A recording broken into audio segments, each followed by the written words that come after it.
there's just definitely a lot of stuff that we are responsible for.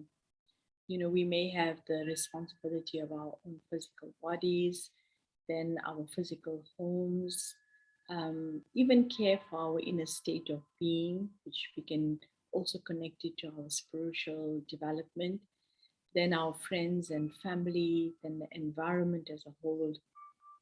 And so there is really a lot of different things that will create that stress or can create pressure for us. But the role of a trustee is a very beautiful a very beautiful role, because the trustee has a huge amount of responsibility given to them, but they never have the feeling that they own it. It is given to them to just look after. And so at the end of the day, the actual burden of it is not on theirs. They just have the skills. They are trusted to be the ones who know how to take care of it. So that's how they become trustees.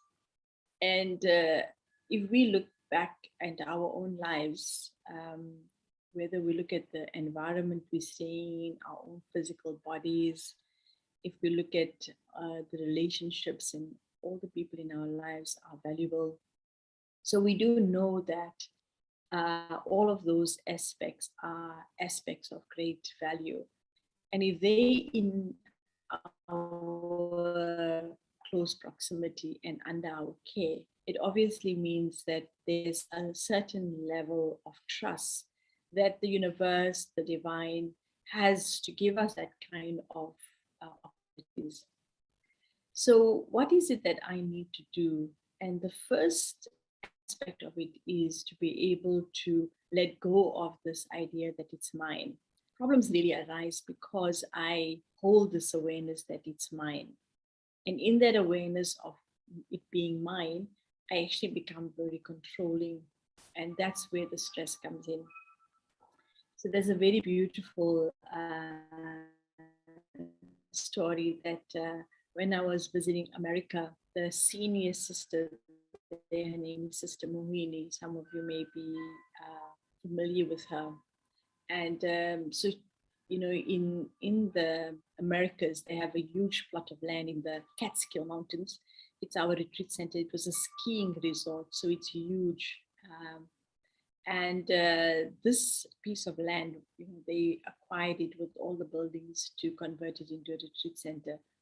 Now it's really a huge task. So, people were asking her, how are we going to manage all of this? She said, oh, I'm managing nothing. She said, this is God's task. And I just asked him from time to time, how can I help you? I'm not getting into the idea that I have to be responsible for it.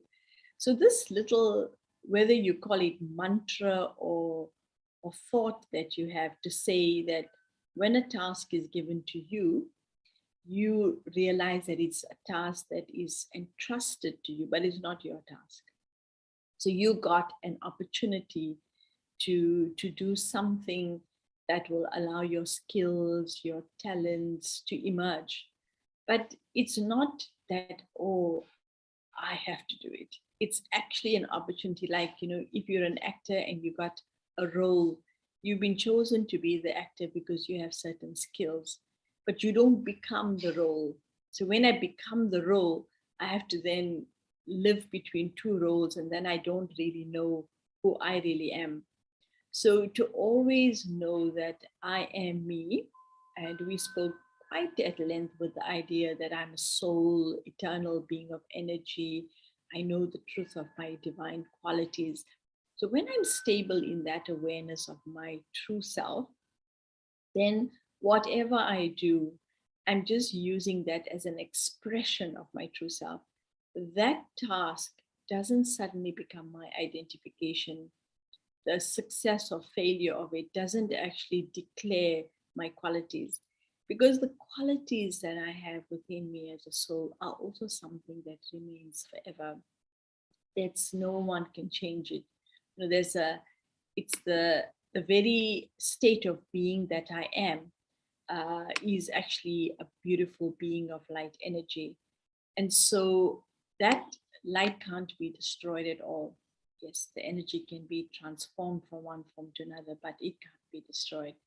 And so just holding that beautiful image of myself and then letting go of anything I identify with, then the tasks, especially that I am given, I don't claim it to be mine.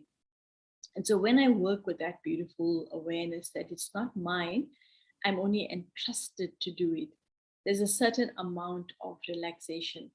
And so, really speaking, this thing like worry, worry will be something that I will completely free myself of. And I feel to a great extent that people do experience a certain amount of stress because of their checklist that they have. There will always be a huge amount of things that needs to be done. And so then there'll be the stress that will come with that task that is not accomplished. So an invitation for you to just take a new approach when you are um, in the midst of huge projects, in the midst of things that are responsible. Like, even sometimes when you look at a close family member who is ill, and if it's very personal, like your child, your spouse, where you physically are going to be their caretaker, as much as you are the one physically making sure you uh, feeding them, helping them and assisting them, but there's nothing you can do for the actual healing process. The only thing that really can be done by you is that you provide the right environment, and the healing is happening on a completely different level. So can you then blame yourself, or can you worry about the well-being of that individual, that this must happen or that must happen, because it's not in your hands. So yes, in that instance, you have become the trusted caretaker, the trustee of that physical well-being, to just do the necessary. But at the end of the day, you're not responsible. So what happens is that if my energy doesn't get caught up in the will it be okay? Is that okay? Then what will happen is that my vibrations don't fluctuate. If my vibrations don't fluctuate, if my vibrations don't fluctuate, then I be rest assured that the vibrations that I continue to create in being in the presence of that individual will always be very good, very positive, very powerful. So the healing that then I'm actually, the environment I'm creating for that individual will be wonderful. So worry is like a little poison that we add to to the things that we do. We actually spoil everything when we begin to worry. And I wanted to just take up what worrying is.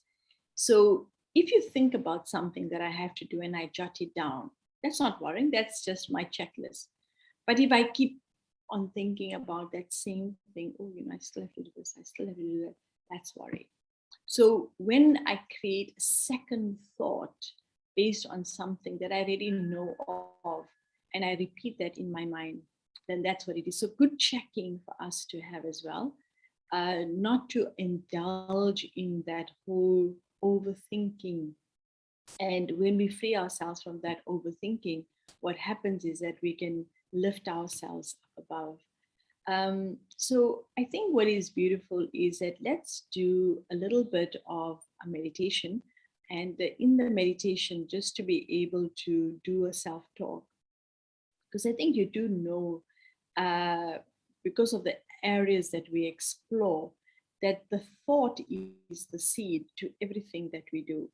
And that seed, if it's coming from, we spoke about intentions, all of that kind of stuff, if that thought is a little bit mixed, then because it's mixed, it doesn't have the strength.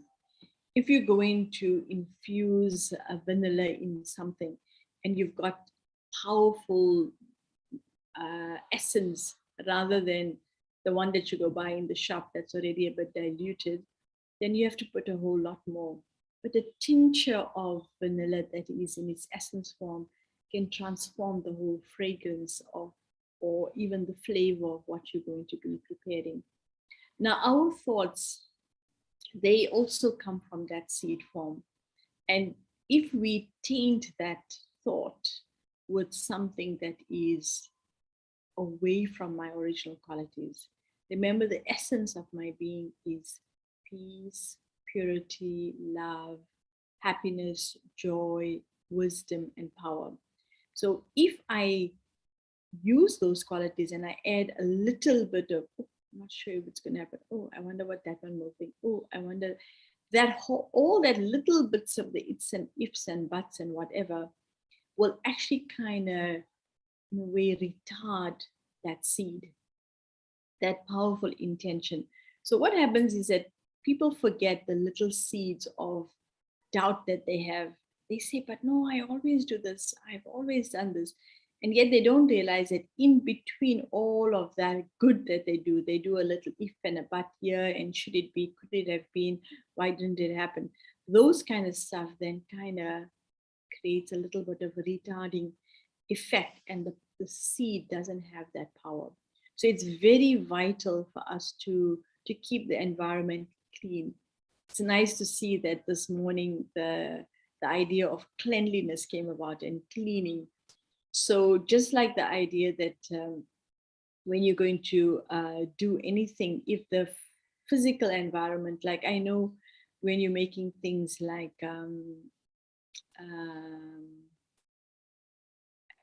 now I'm just trying to think about what really needs absolute cleanliness, where not even a speck needs to be there, so that there's no contamination that takes place. Like if you're making your own homemade yogurt or whatever it is like that, you need to always make sure that the container you're using is always clean as well.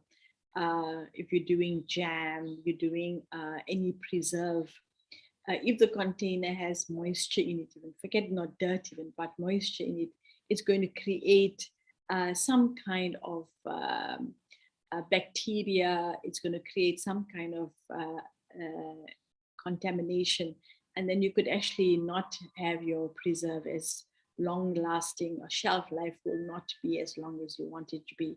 So there's many things like that. Just to have some kind of external impurity will create problem. So today, this, to make sure that we can create that strength within our thinking, is to eliminate any form of extra thinking. Don't take other people's thoughts into account. If you've set your mind and it's coming from the core of your being, don't let other people's little side comments, remarks come into the way and, in a way, retard the powerful intentions that you have. So let's just take a few moments, and I want to create for us a very beautiful space where we hold our authentic self in almost like an incubation. And if we just only hold that thought, I want to just, now I'm having another idea, and I just thought before we go into the meditation, some of you know that in the Brahma Kumaris, we focus on meditation to be an open-eyed system.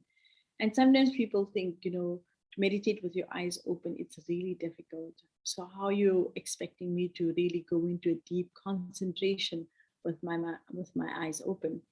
But I want you to perhaps do this as an experiment. And if you think about it carefully, if I say to you, I don't know if you, maybe if you're listening to this show while you're driving or whatever, but if you're at home, what I would suggest to you is to just quickly stand up, and I'm going to ask you to close your eyes as you're standing up. And with your eyes closed, I want you to lift your left leg. So that means stand on your right leg. So when you do that with your eyes closed, just visualize what is your balance like, how you feeling to stand with your one leg up only. And if you've observed that, just make a note of it. And now I want you to put your foot down, but now open your eyes. And with your eyes open, I want you to do the same thing. I want you to lift your left foot again, so you'll be standing on your right foot, and see what your stability is like. having your left foot risen and standing on your right foot, how does it feel in terms of balance? And that's a good checking point. Now, to add to that, while your eyes are open, I want you to now to look at a steady point in front of you. Just choose one point, look at it properly, and then lift your left foot and tell me how it works. And I'll rest assure you, so Lebo is already saying that balance with eyes open is much more better. But if you focus your eyes on a point in front of you, you'll find that you can even raise your foot even higher. So balance is actually created with the eyes open and with focus where your eyes is looking at. And now, when we're meditating, I'm actually going to ask our host to give us a point of light to focus on. So when we're meditating or when we're doing any form of where we want concentration, instead of just having our eyes wandering everywhere, just to focus your attention, eyes open, rested on a point, and then see how the concentration is. Okay, so let's do a little meditation.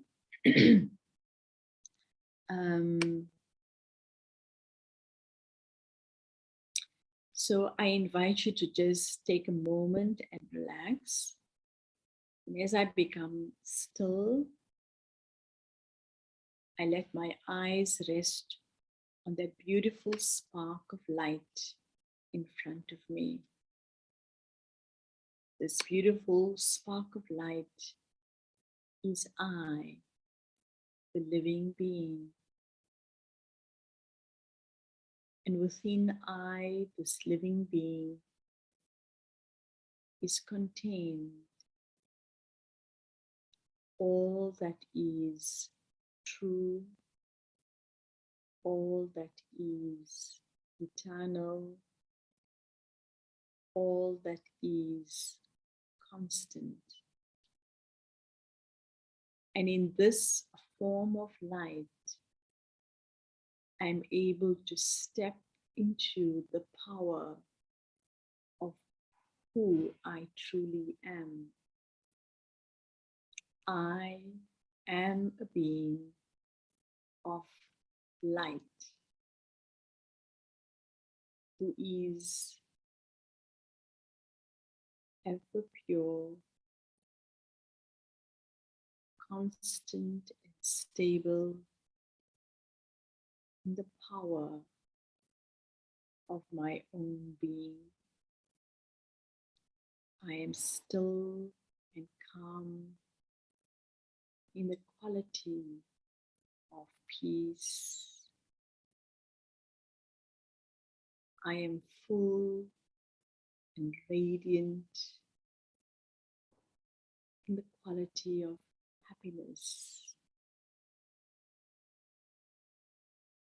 I am balanced and complete in the quality of joy. And within me, I have the clarity and accuracy to act with the quality of wisdom. So what I know about myself, which can never be removed, can never be taken away, never be burnt, never be destroyed, never be diluted, is that I am peace. I am pure.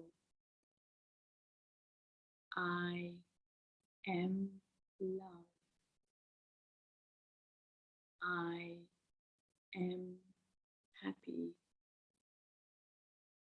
I am joy. I am wise. I am powerful.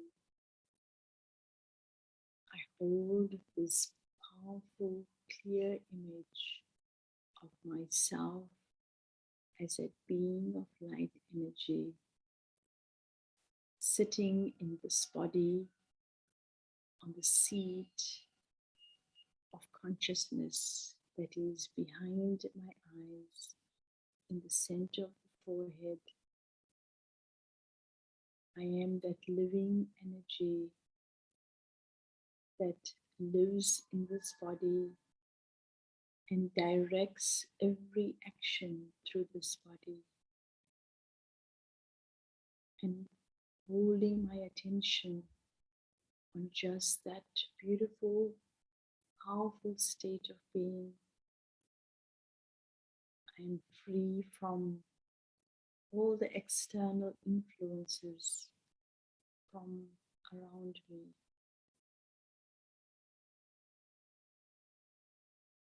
By watering the seed with these powerful qualities, I, the living being, glow.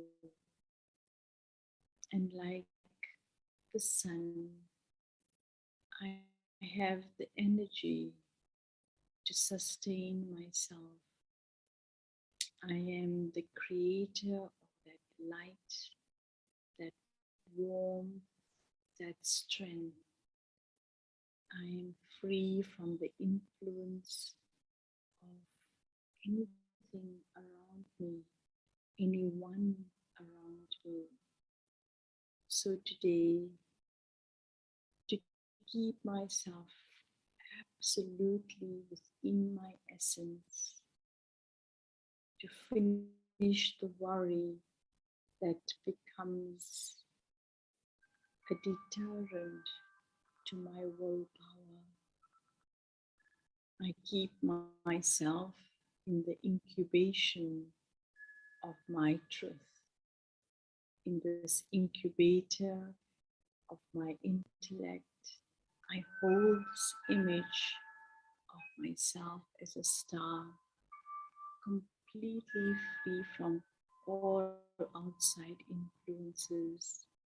And from within this space, I create this powerful vibration of being peaceful, being pure, being full of love, happy, blissful and joyful, wise.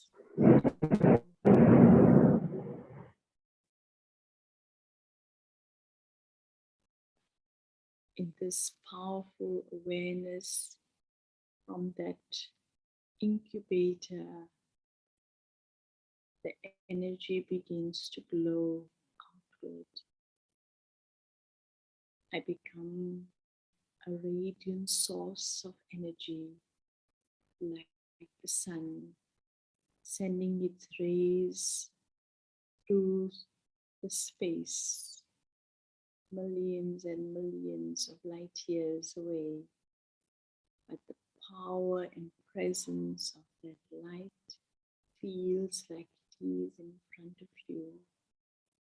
In the same way, I can create a beautiful current of energy and allow that radiance to spread far and wide while I sit in my powerful space on the seat of awareness and allow the light from that tiny source to spread far and wide. Feel your strength, know your power,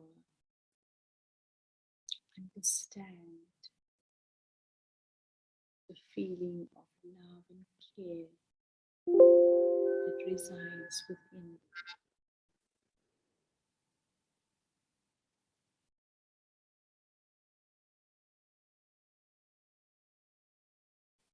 You. So today, let's really keep this beautiful image in front of our mind's eye and allow ourselves to be free from external influences. And as we do this, what happens is that everything that we do becomes stronger and more powerful. And especially removing that element of worry, which is like an impurity within myself. I know that I hand everything over to the divine source, who is the director of the drama, and I'm just really the helper. So don't become possessive and try to control anything, but be the trustee by knowing who is really the owner and let go of it, but enjoy the opportunity to enact, to play the part that you are given to play, and do it to your full extent so that your qualities become a greater gift and expression in this world. Okay, so we'll have our song now.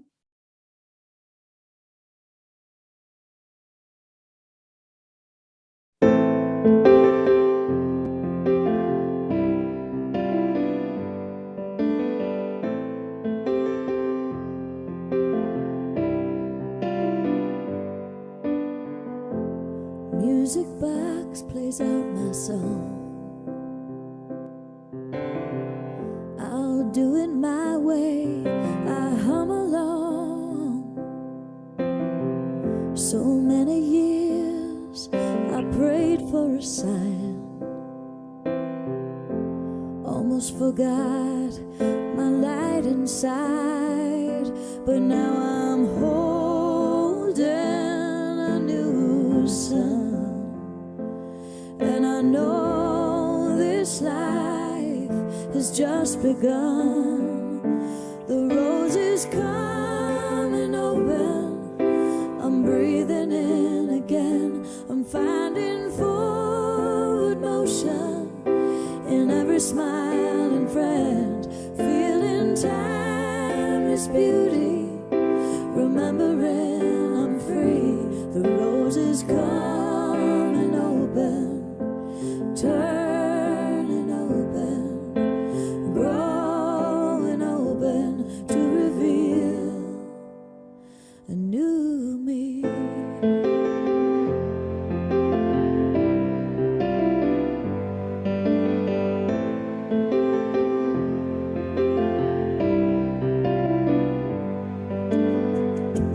Now I'm dancing out loud, stepping strong, and I'm feeling proud. Ebb and flow is in my eyes. Sunsets break across my skies, and I hear my inner voice singing softly. It's alright. Coming open, I'm breathing in again. I'm finding forward motion in every smiling friend.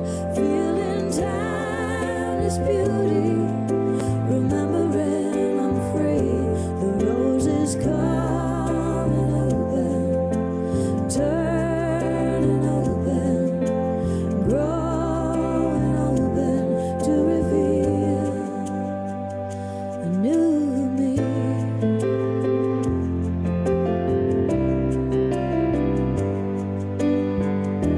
And I've got everything I need to keep on moving gracefully.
Thank you, everyone. So have a beautiful day.